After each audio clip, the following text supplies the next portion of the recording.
नमस्कार दोस्तों।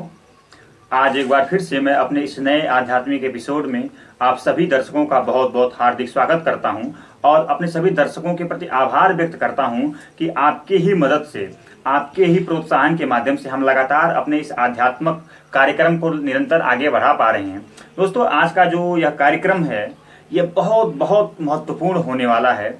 महत्वपूर्ण क्यों होने वाला है, यह तो वीडियो को देखने के बाद ही आपको साफ साफ पर स्पष्ट रूप से पता लगेगा। तो चलिए दोस्तों, हम बहुत ज़्यादा समय व्यतीत किए बिना अपनी बात को हम शुरू करते हैं। तो पंडित जी, आज का जो हमारी चर्चा होने वाली है आज की, उस चर्चा का जो पहला ही सवाल है आपसे, वो बहुत ही सबसे महत्वपूर्ण सवाल है। वो यही है कि इंसान की, यानी कि हम सब की जिंदगी की जो सबसे बड़ी और जो सबसे मूल समस्या होती है, सबसे बड़ी भूल होती है, वो भूल क्या होती है? ऐसी वो कौन सी भूल होती है जो हमारे पूरे जीवन को बर्बाद करके रख देती है? इस पर आपके क्या विचार हैं? मूल समस्या हमारा स्वयं के प्रति अज्ञान है। हम स्वयं को भूल गए, भ्रमित हो गए। ठीक, हमारा जो भी है, हम इस शरीर को अपना मान बैठे। ये शरीर अपनी है ही नहीं, ये तो प्रकृति की देन है। इसमें सारे विकार पड़े हुए हैं। ठीक, वासना है, इंद्रिय है, ये सारे विकार हैं। हम इन विकारों को अपना मान बैठे, शरीर को अपना मान बैठे, जबकि ये शरीर ना मेरी है, ना मैं यह शरीर हूँ। मैं तो आत्मा हूँ। तो आत्मा के प्रति मेरा जो है विस्मृत होना ही मुझे परेशान कर दिया। आत्मा का विस्मरण ही हमारी मूल समस्या है। आत्मा का विस्मरण जो है हमारे लिए मूलभूत समस्या बन गया है। अच्छा। और उस समस्या को हम समाधान के चक्कर में न पड़ के हम इस शरीर के ही चक्कर में रह जाते हैं। क्यों कि इंद्रियों की हमेशा मांग होती है, मन की हमेशा मांग होती है, और हम उन मन और इंद्रियों के मांग को पूरा करते करते इसी में हम परेशान हो जा रहे हैं। नहीं, थोड़ा सा मैं आपसे माफ़ी चाहूँगा यहाँ पे हस्तक्षेप करने के लिए। मेरा अगला प्रश्न इसी क्रम में था, उसको अगर मैं पूरा करना चाहूँ, वो यही प्रश्न है कि आपने कहा कि हम शरीर नहीं है बल्कि आत्मा है। आत्मा माने हम चेतना है। ठीक है, तो आप शरीर नहीं है, आप चेतना है, आप आत्मा है, आप ब्रह्म के अंश हैं। तो मेरा सवाल यह है कि शरीर की और आपके स्वयं की, यानी आत्मा की मूल मांग में मौलिक फर्क क्या है? यानी कि शरीर की क्या मांग है और आत्मा यानी चेतना की क्या मांग होती है? तो शरीर की मौलिक मांग है वस्तु और व्यक्ति। अच्छा। ठीक, अच्छे अच्छे वस्तु चाहिए, जैसे खाने के लिए, पहनने के लिए, बिछाने के लिए, ओढ़ने के लिए, मतलब बहुत से वस्तु हैं। ठीक, और उसी तरह भोजन की भी अनेक वस्तु हैं। तो हम इसी मांग में फंस जाते हैं। ठीक, जबकि जो चेतना है वो चैतन्य का अंश है।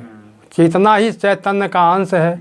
हम उस पर नहीं करते, जबकि वह निर्विकल्प है, उसमें कोई कल्पना नहीं है, वो निशंक है, उसको कोई शंका नहीं है, वो शाश्वत है, सत्य है। लेकिन उसको हम न जान करके इसी शरीर को ही अपना मान गए और इसी में भ्रमित हो गए और अपने उद्देश्य से ही हम भूल गए। मैं निरुद्देश हो गया इसी शरीर के पीछे। तो कौन सी वजह है कि हम अपने उद्देश्य को भूल जाते हैं और शरीर को सच मान लेते हैं? यानी कि कुछ तो कारण होगा कि हम शरीर में ही फंस जाते हैं। इसका मूल कारण क्या है? हम क्यों आत्मा को भूल जाते हैं और शरीर को, यानी कि भौतिकता के तल पर ही सच्चाई मानकर जीवन को उसी दिशा में आगे बढ़ा देते हैं? तो इसका एक कारण है अज्ञान। मैं ज्ञान के प्रति कभी चेष्टा ही नहीं किया, समझने की कोशिश नहीं किया। मैं इस शरीर को ही सब कुछ मान लिया, तो हो गए हम क्या? अज्ञानी। और अज्ञान के नाते मैं उस आत्मा को, चैतन्य को, चेतना को समझा ही नहीं। जो सब कुछ वही है, उसी के द्वारा सारी क्रिया और कलाप होती है।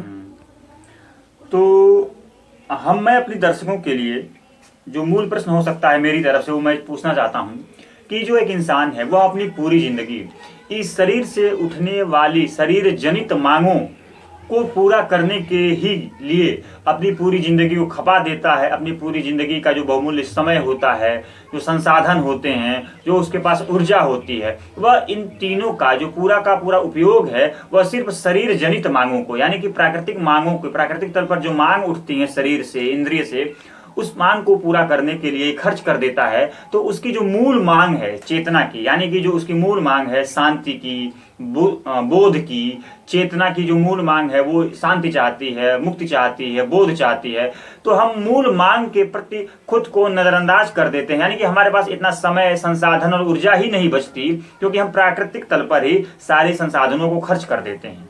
इस पर क्या आपकी राय है? इस पर राय है, केवल हम पथभ्रष्ट हो गए हैं, हम रास्ता भूल गए हैं। और जब हम रास्ता भूल जाते हैं तो नाजायज जाते हैं, नाजायज जाते हैं। तो जो चैतन्य है, चेतन है, उसका तो केवल एक काम है मुक्ति पाना, मुक्ति तक पहुंच जाना। लेकिन जब हम मुक्त हो जाते हैं तो हम शांति मिल जाती है, आनंद हो जाता है हमको, और हम ब्रह्म में स्थापित हो जाते हैं। लेकिन ये जो हमारा मूल कारण है, भ्रांति होना, विचलित होना, रास्ता पथभ्रष्ट हो जाना, वही हमको जो परेशान कर दिया। हम अपने मूल सिद्धांत पर नहीं पहुंच पाते, जिसके लिए मैं जन्म पाया हूँ। जन्म मेरा इसीलिए हुआ है कि अपने लक्ष्य को भेदो। तो लक्ष्य क्या है? आत्मा को जानना, आत्मा में ब्रह्म है उसको पहचानना, आत्मा ब्रह्म और पर ब्रह्म तक पहुंचना। तो मैं उस रास्ते को छोड़ देता, पथभ्रष्ट हो जाता, दूसरे रास्ते को पकड़ लेता है, जो जिस रास्ते में कांटे ही कांटे हैं। तो आपकी बातों का जो सार मैं समझ पा रहा हूँ, आप कहना ये चाहते हैं कि ये जो शरीर है, ये जो प्राकृतिक तल पर जो भी कुछ है, वह बहुत ही ज़्यादा सत्य नहीं है, यानी कि अनित्य है। इसीलिए शास्त्रों में कहा भी गया है कि ब्रह्म सत्य है, जगत मिथ्या है। तो इस जगत मिथ्या तो है, ठीक है, लेकिन उस जगत के ही हिस्से हम हैं। यानी कि प्राकृतिक तल पर हमारी शरीर है, शरीर की एक मांग हमारी भूख होती है, एक मांग हमारी नींद होती है, इस शरीर की मांग एक जिज्ञासा होती है। तो इन सारी चीज़ों के प्रति अगर हम बहुत ज़्यादा इच्छा व्यक्त करते हैं, जिज्ञासा करके इस दिशा में आगे बढ़ते हैं, तो वो कितना सार्थक है? सार्थक है या फिर गलत है? उस पर क्या आपकी राय है? ये प्रकृति जो है, प्रकृति का काम है कि चलना, बनना और बिगड़ना। ठीक। तो जब हमको ये मालूम हो गया मैं ब्रह्म हूँ, चेतना हूँ, चैतन्य का अंश हूँ, तब हमारी इस शरीर के ऊपर से जिम्मेदारी तो हट जाती है। जिम्मेदारी हट गई, क्यों? कि ये प्रकृति का देन है, प्रकृति का अंश है। तो इस शरीर का सारा काम तो प्रकृति का हो गया। मैं तो आत्मा हूँ, चैतन्य हूँ तो हो, लेकिन मैं अपना मान लिया और उसी में परेशान हो गया। जबकि ये सारे क्रिया जो है प्रकृति द्वारा होती है। प्रकृति की बनाई शरीर है तो हाथ पैर चलेगा, वाणी बोलेगी, सब कुछ होगा। लेकिन जो आत्मा है उसी के सहारे ये सब कुछ होता है। हम मन में भ्रष्ट, मन पथ भ्रष्ट होके मन वाली करने लगते हैं, आत्मा की तरफ ध्यान नहीं देते।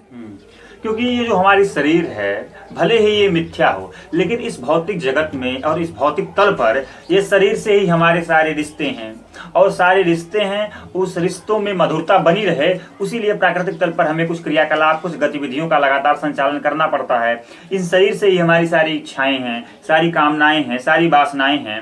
और जो सबसे बड़ी विडंबना हमारी ये है कि आप ये कह रहे हैं कि हम शरीर ही नहीं हैं। तो फिर ये जो हमारी मांग है, चाहे परिवार की हो, चाहे समाज की हो, चाहे रिश्तों की हो, चाहे इच्छाएं हैं, चाहे वासनाएं हैं, तो अगर ये मांगों के प्रति हम लगातार ललक रख रहे हैं, जिज्ञासा रख रहे हैं और उस दिशा में काम कर रहे हैं, तो ये क्या सार्थक है, या इसके बारे में भी आपका कुछ कहना है? ये भौतिकवाद में तो सार्थक है, भौतिकवाद में तो सार्थक है, लेकिन आध्यात्म में ये निरर्थक है। क्यों? कि मेरे शरीर को बीमारी होती है तो एक टैबलेट दे दिया जाता है।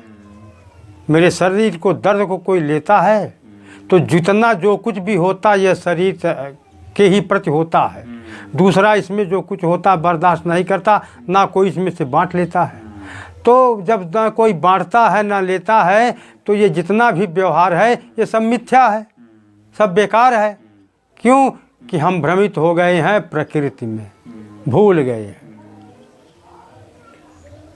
तो आपकी जो बात है, जिस दिशा में हम देख रहे हैं इस भौतिक संसार में लोग आगे बढ़ रहे हैं, उसी का दुष्परिणाम ये है कि हम स्वयं को शरीर मान बैठे हैं, आत्मा को भूल करके, ब्रह्म को भूल कर, सच्चाई की राह को भूल करके असत्य के, झूठ के, मिथ्यापन की राह पर हम लगातार आगे बढ़ रहे हैं। और इस आगे बढ़ने का दुष्परिणाम यह है कि हम शरीर के तल पर, शरीर को तो जिंदा रखते हैं, लेकिन क्योंकि हम शरीर नहीं है, आपने जैसा कि कहा, तो हमारी जो आत्मा है, आत्मा की जो मूल मांग है, हम उसको भूल जाते हैं। यानी कि हम शरीर के तल पर जो हमारी जरूरतें होती हैं, हम उसकी तो पूर्ति करते हैं लगातार, और आजीवन उसकी पूर्ति करते करते हमारी जिंदगी के एक आखिरी शाम आ जाती है, और उस दिन हमें ये इस बात का एहसास होता है कि हमारी जो वास्तविक मांग थी, जो वास्तविक जरूरत है, हम उसको नजरअंदाज करके, उसको भूल करके सिर्फ प्राकृतिक तल पर, प्रकृति के तल पर, इस शरीर के तल पर आजीवन जीवन को बर्बाद कर देते हैं, व्यर्थ कर देते हैं, लेकिन अंततः हमारे हाथ कुछ भी नहीं आता है। तो मैं आपसे जानना ये चाहता हूं कि हमारे जो दर्शक आपको लगातार सुनते हैं, वो प्रश्न भी हमसे लगातार पूछते रहते हैं कि अगर आप शरीर नहीं है तो क्या हैं, आप आत्मा हैं, आप चेतना हैं, चेतना माने आत्मा के अंश हैं, तो फिर उस आत्मा को समझ कर, उस चैतन्य भाव को समझ करके एक जीवन में किस तरह का आचरण करना चाहिए, उस पर आपकी क्या राय है, आचरण के बारे में? तो ये शरीर जो है प्रकृति है, प्रकृति है। प्रकृति क्या है? भगवान की अपराशक्ति है, अपराशक्ति है, और एक पराशक्ति है। तो पराशक्ति से ये जीव है और अपरा से शरीर है, ये दोनों का संयोग है। ये दोनों का जब संयोग है तब ये शरीर विकसित होती है और प्रगति करती है, बढ़ती है, घटती है। जैसे बच्चे से जवान हुए, जवान से बूढ़े हो गए ना, तो ये दोनों का संयोग है। लेकिन प्रकृति जो है असत्य है, मिथ्या है। अब पराशक्ति जो है अपरासत्य है, अपरासत्य है और परासत्य है।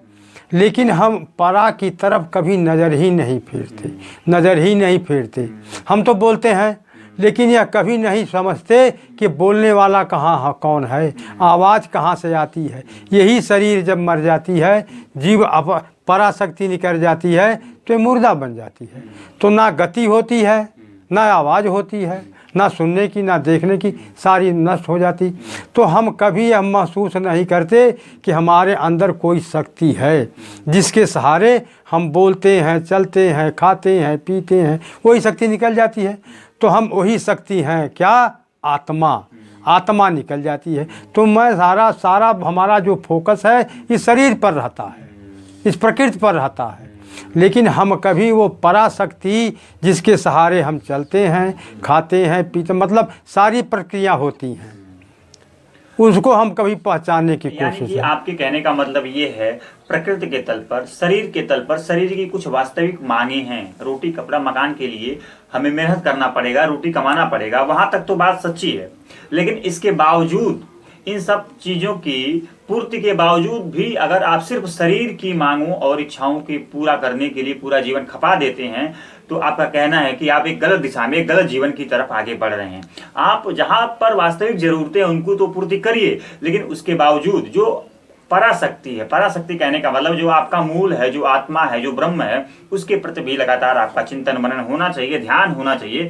अपनी स्मृति में लगातार उनको बनाकर उसी सत्य की राह पर आगे अगर आप बढ़ते हैं, तो कहीं ना कहीं आप एक सार्थक दिशा की ओर आगे बढ़ रहे हैं, ऐसा आपका कहना है। और आपका कहने का मतलब ऐसा शास्त्रों का कहना है, क्योंकि आप शास्त्रों का अध्ययन लगातार करते रहते हैं, तो वहां से ये बातें निकल करके आ रही हैं। तो उम्मीद करता हूं आज की जो यह वीडियो है, इस वीडियो में बताई गई जो बातें हैं, वह निश्चित रूप से हमारे दर्शकों के जीवन में कोई न कोई सकारात्मक परिणाम लाएंगी, प्रभाव डालेंगी। और हम बहुत जल्दी आपसे फिर मिलेंगे एक नए विषय पर, नए टॉपिक पर। तब तक के लिए आपका बहुत बहुत धन्यवाद। जय श्री कृष्ण।